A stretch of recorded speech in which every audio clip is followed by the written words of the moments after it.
ملاقاتیں کر رہا ہے۔ بدھ کے روز کابل میں ایک کانفرنس میں وفد کے سربراہ نے کہا کہ افغانستان میں طالبان کے اقتدار پر قبضے کے بعد سے اب تک یہ پہلا امریکی وفد ہے جو کابل آیا ہے۔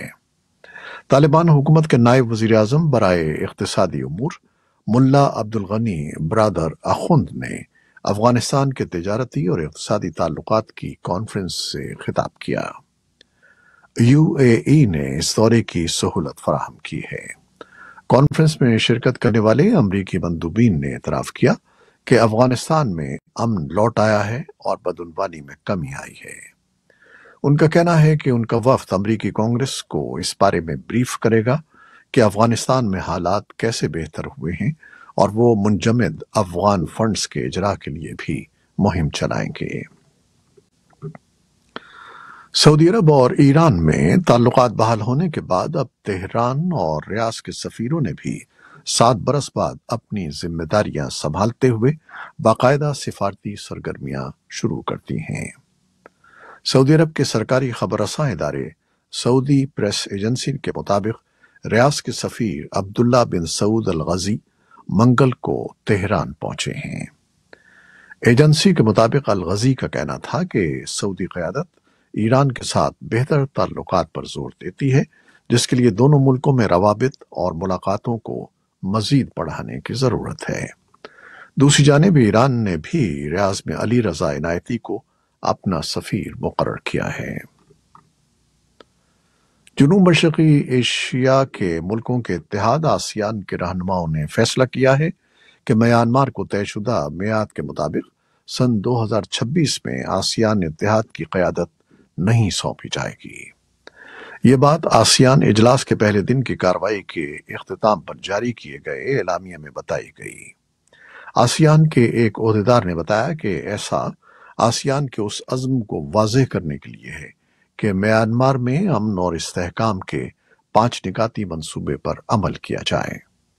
آسیان ملکوں کے 2 سفارتکاروں کے مطابق آسیان اتحاد کی جانب سے یہ فیصلہ اس لیے کیا گیا ہے کہ امریکہ اور یورپی یونین کے ساتھ آسیان ملکوں کے تعلقات کو کوئی نقصان نہ پہنچے جو میانمار میں انسانی حقوق بحال کرنے کا مطالبہ کرتے ہیں۔ ترکیہ اور روس کے درمیان یوکرین سے غذائی اجزاء برآمد کرنے کے بحیرہ اسود اناج معاہدے کی بحالی پر بات چیت کسی نتیجے کے بغیر ختم ہو گئی ہے۔ روس کے صدر ولادیمیر پوٹن نے اس معاہدے کی مدت میں مزید توسیع سے انکار کر دیا ہے۔ روس کے شہر سوچی میں ترکیہ کے صدر رجب طیب اردوان سے ملاقات کے بعد ایک پریس کانفرنس سے خطاب میں روسی صدر ولادیمیر پوٹن کا کہنا تھا کہ روس صرف اس صورت میں معاہدے کی طرف لوٹے گا جب مغرب اس معاہدے کے تحت اپنی ذمہ داریوں کو پورا کرے، جن میں ماسکو پر عائد پابندیاں ہٹانے کا وعدہ بھی شامل ہے۔ امریکی وزیر خارجہ اینٹنی بلنکن بدھ کو غیر اعلانیہ دورے پر کیف پہنچے ہیں، جس سے چند گھنٹے پہلے روس کی جانب سے یوکرینی دارالحکومت پر میزائل حملہ ہوا تھا۔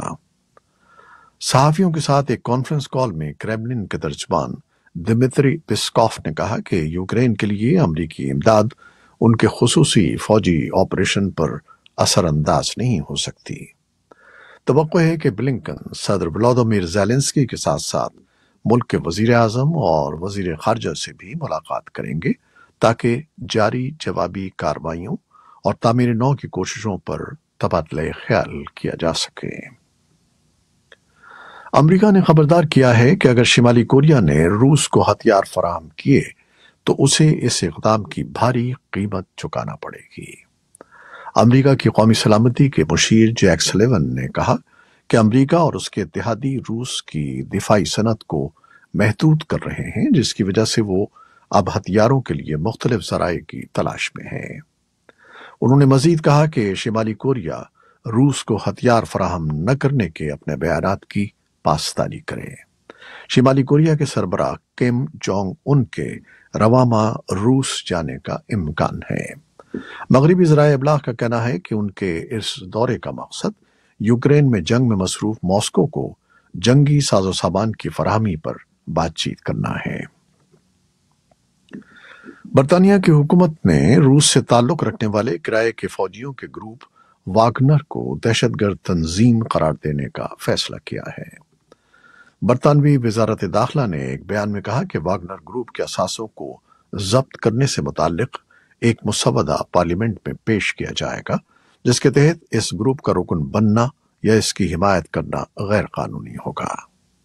منظوری کی صورت میں واگنر گروپ کی تشہیر، اس کے پروگرامات کا انعقاد یا اس میں شرکت کرنا جرم ہوگا، جس کی سزا 14 سال قید تک ہو سکتی ہے۔ ترکیہ، یونان اور بلغاریہ میں شدید بارشوں کے بعد سیلاب کے نتیجے میں کم از کم 7 افراد ہلاک اور متعدد لاپتہ ہو گئے ہیں۔ ترکیہ کے شہر استنبول میں بارشوں کے بعد کئی علاقوں میں سیلابی پانی گھروں میں داخل ہو گیا، جس کے بعد تمام سب وے اسٹیشنز بند کر دیے گئے ہیں۔ اسی طرح کی صورتحال یونان اور بلغاریہ میں بھی ہے، جہاں متاثرہ علاقوں میں حکام نے شہریوں کو ہدایت کی ہے کہ وہ غیر ضروری طور پر گھروں سے نہ نکلیں۔ یہ تھیں وہ خبریں جو فیس بک لائیو پر ہم نے آپ کے لیے پیش کی۔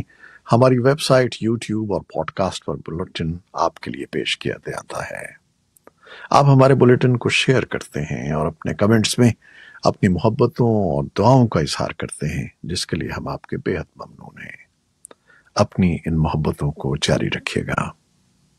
نیوز پروڈیوسر عائزہ عرفان اور نیوز ایڈیٹر بہجت جیلانی کے ساتھ خالد حمید کو اب اجازت دیجیے گا۔ اللہ حافظ۔